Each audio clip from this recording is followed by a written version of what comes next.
can you immediately get out your lease and go work somewhere cuter or in a city that you would prefer to be in? No. Can you necessarily have an ideal home environment? No. Maybe you live with roommates, maybe you live with family, maybe that's not a good situation for you. Those things can all be true if you acknowledge them, and you can still slightly change your reality, begin to change it. What do I mean by this? I recently felt that my room was just devoid of all of me. I used to have this university room that I adored. It looked exactly how I wanted my space to look. I got so lucky. I decorated it nice, and to this day, it's my favorite favorite bedroom I've ever had.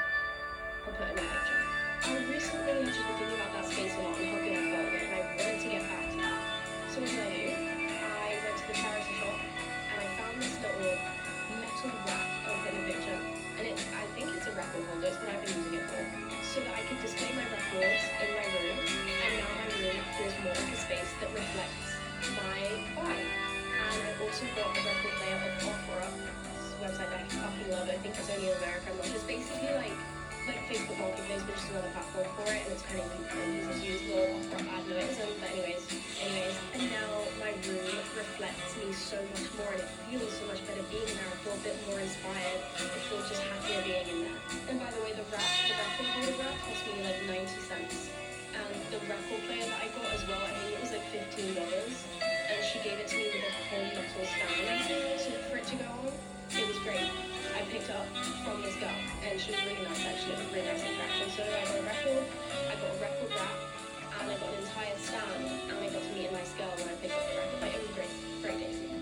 But specifically the record wrap, that was kind of where I started, and it was 90 cents. Like, it was so cheap, and it did so much to inspire me to make my spaces feel better for me to be in. And since then, I have acquired some new passports, I have acquired a few new records from the same charity shop to play in my room. And by the way, when I buy records, I buy random fuck-ass records, all of which are like 20 cents at the charity shop, or 20p.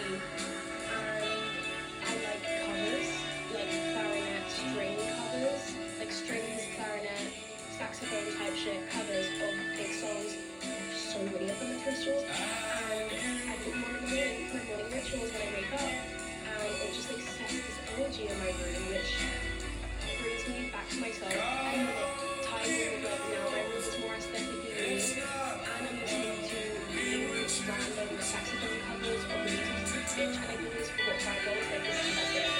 There are things you can do immediately for extremely cheap to create a space that you feel allows more of what you feel eventually to yourself. You can get closer to these things immediately. It's like this. It doesn't have to be anything. You have to feel different. You have to start making moves for being a good professional. People used to immediately so appreciate what they can do, which is already what you really want to do the popularity. So the idea of where you suffer when it doesn't reflect you, I promise you, go hit a bunch of charity shops all on the same day. You'll find something to get you a little bit closer to being in a room that does reflect you. But let's talk about the bigger changes.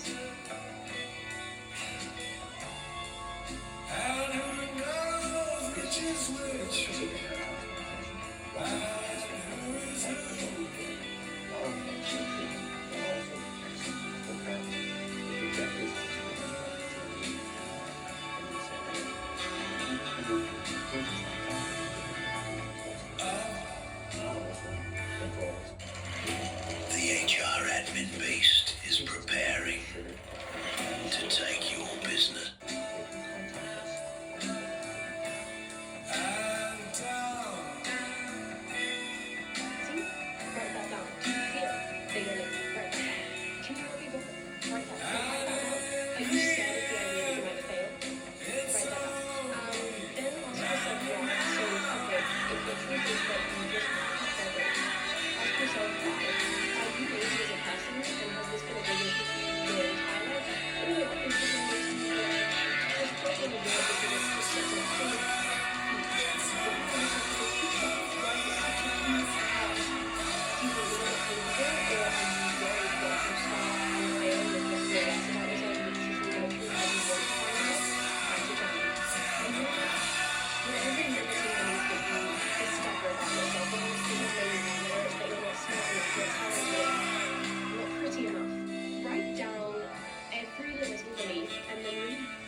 here's the money going to work, if you're right and you know that every day, or if you're average every day, you're right day, and you might notice that big change. You might notice that the optimal half is doing that exactly in your dreams, but then you might notice that the choice has a power because the more you practice those habits, even if it's just feel like you write down your classic version of yourself, and you just feel thirsty, and maybe you believe it for like 50th time, or writing that shit down, and like, I don't even, that's a bit mean, like that's a bit harsh, and sometimes seeing things on paper, it really just float around your brain. It's like seeing the word on paper, it's like, is that really what it's really like? And if you make yourself write down the word, I'm a fucking pathetic loser, who knows how I'm good enough to succeed, you write that shit down every day for a month. At the end of that month, you're like, wow, that's a really consistent habit. I'm not okay with this. Like, this habit is bullying me, and I don't want to write it again. And then you might start to change it, make a change that week, because you realize just how bad it really is. Remind yourself of all these limiting beliefs all the time. And I know it sounds mean, but you should do it. And then you should consistently ask yourself, you should have to ask yourself, is this getting you? Have you come this far just come this far? Like, this is where you're gonna stop? That you fucking hate yourself and that you're unfound to lose it? Okay, that's fine. But it's not gonna be easy. Because it's gonna sit with you so you see it on paper. When you make yourself acknowledge it all the time, you're gonna start to think, and I also have to use that I'm afraid to chase. Even though I've already chased many projects I never had. And it actually makes my stuff because even temporary living life is truly built on every year. Nothing is ever going to be perfect. And it should be something that's actually really good. And I think that's how we learn. You don't have to go and just remember something. You say something that's good and it's really good.